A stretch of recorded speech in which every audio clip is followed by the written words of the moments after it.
Mike Moore Media, the first place to hear Rockingham County news and information. On our media line, Lance Metzler, Rockingham County Manager. Lance, hey, how are you? Good morning, Mike. How are you? I am doing just great. Well, I know lots going on around the county, so what do you have for us today we need to catch up on?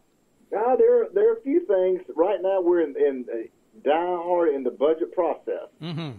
It is, it's this time of year when we typically start around December, January, start working on the budget, but right now it's a crucial time as I'll be presenting my recommended budget to the commissioners on Monday, May the 17th, and it's got a variety of different things. Of course, it's been very difficult to work on the budget during the pandemic. I mean, from January till, I would say, probably May 7th was our last vaccine clinic, so it's been kind of tedious to work on the budget during that time, but we were able to pull one together, and we're proposing one to the commissioners with a no tax increase for the 12th year. Wow. That's good to be able to say that, isn't it? It is, because we know that the citizens here, they are, they live and they want to make sure their tax dollars are spent correctly, and they want to make sure that we want to make sure that we don't put a huge burden on our citizens. So we want to make sure we're as frugal as possible, but still provide the necessary services that are needed. Mm-hmm, sure. Okay.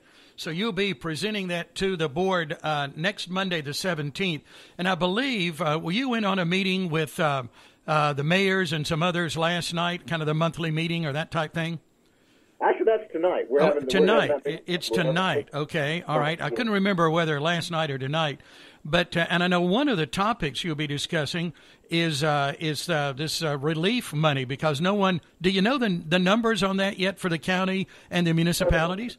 So with the American Relief Plan, the county, Rockingham County, was designated $17.65 million. Okay. And each municipality got a designation as well. So right now, the guidelines and regulations they just came out from the feds right now, so it's 151 pages.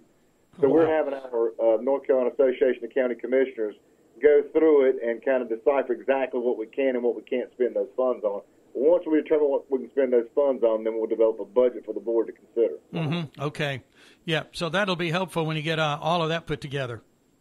Yes, it will. Another thing I was going to briefly mention is we were one of 76 counties and 8 municipalities that filed a lawsuit, a national lawsuit against the opioid manufacturers. And there's a settlement that's being discussed for North Carolina, and we're looking at as much as $150 million to North Carolina to distribute to the counties. And what those funds are going to be able to be used for is to attempt to address the opioid epidemic that we have. We've got a situation in this county, state, and nation where we've got people who unfortunately have become addicted to opioids, and we want to try to make sure that we've got a solution, or at least we can provide some sort of or attempt to help out with those issues that we're having across our county. Mm-hmm. Sure. Yeah. That's a serious problem for sure, and it really affects all across everyone, doesn't it? Well, some people would think with an addiction, it was it's maybe the low income or whatever, but this epidemic goes across the board. It goes from the wealthy to the poor to the different races, different ages, different generations. There's no rhyme or reason, and unfortunately, it's a serious issue, because when you start getting addicted to opioids, it can turn into other harmful drugs that could potentially harm or kill somebody. Yeah. Well, you said potentially $150 million could be coming back to our state. Is that looking pretty good there? You feeling good about that? Well, $850 million. $850 million. Oh, that's it. 850. So where are we in that process? We feel really good about it. We're requesting that all counties complete a resolution in support of this. And I tell you, we had one, our fellow commissioner, Reese Pearl, who served on what they call a 5-5-5 committee. It was 5 commissioners, 5 county attorneys, and 5 county managers. Mm-hmm. And he represented us, Rockingham, and North Carolina well by working through this to be able to come up with a proposal that was very successful with potential litigation. Good. Okay. Well, we'll follow that, and you'll keep us updated as that progresses, I'm sure.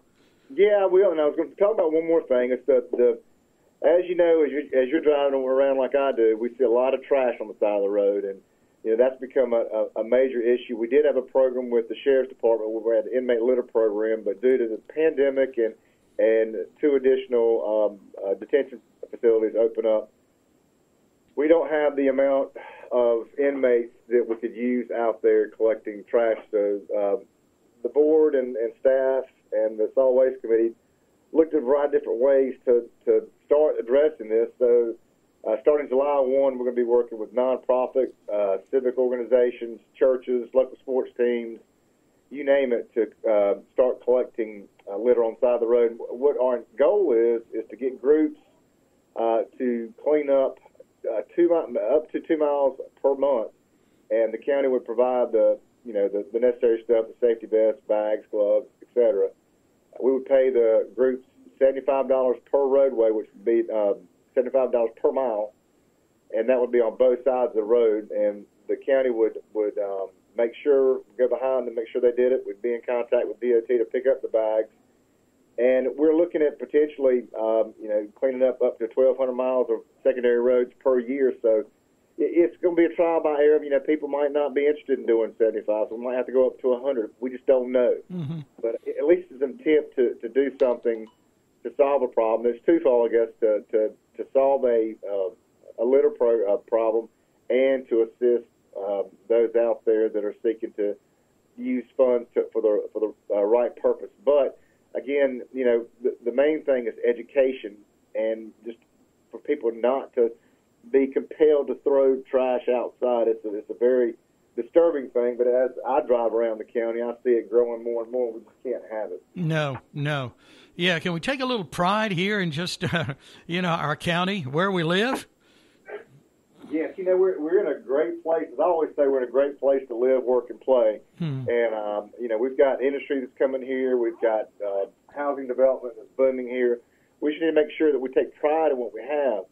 And, the first step in that is to make sure that the public's educated as far as to make sure they understand not to throw trash out the window. And then if they do that, we need to be responsible to pick it up and to make sure it doesn't happen again. Sure. Okay. All right. Well, I hope that goes well. So that starts July 1. When we were talking about the litter program and all of this back in April, I actually contacted someone on the state level trying to find out where we are, and I haven't heard back from them about the Adopt a Highway program in the state. Is that still active? It's still active. We actually, the county itself, we just adopted some roadways on 65 and County Home Road and 87 several years back, and so the county department heads and the commissioners cleaned that up. But our Rotary Club in Reedsville adopted a street as well. So it's still an active program, and people are doing it. It's more, it's more of an honor system. You're typically required to pick it up 4 times a year, but some just don't do that. So the encouragement for people to pick it up might need to be reevaluated by DOT. Yeah, just a little different incentive approach to things. Okay. Yeah. Before we get away, you mentioned housing here in the county and where that's going. I do thanks to your central permitting department, I do a monthly report on building permits and kind of take a look at that and who's building where and what and values and all of that. Wow, it's there's a lot going on in this county. It is. I mean, it really is, and it's due to a lot of different things. But people are finding Rockingham County a very appealing place. You've got a lot to be able to do here, especially those who like the nature and being outside. It's just a great place to raise children. It's a great place to live. Great place to to know your neighbors. You know, like Mr. Rogers says, it's a wonderful day in the neighborhood, and I say that every day. I love the people here. I love the county. I love our assets here, and I think it's one of the best places you could live. Yep, I agree with you there. Yep, like you say, we're in a good place in Rockingham County. Yes, sir. Yep, okay. All right, great. Anything else, Lance, before we wrap up? Not at the moment. Okay, thanks for all of the good information. I appreciate it, and have a great week. You too, Mike. Thank you. Thank you, Lance. All right, bye-bye. Rockingham County Manager Lance Metzler with us today on our program, our monthly update from him. Get more information at myrockinghamcountync.com, myrockinghamcountync.com, about all of the good things happening in our county. And be sure to watch Rockingham County on TV at Spectrum 1304, channel 1304.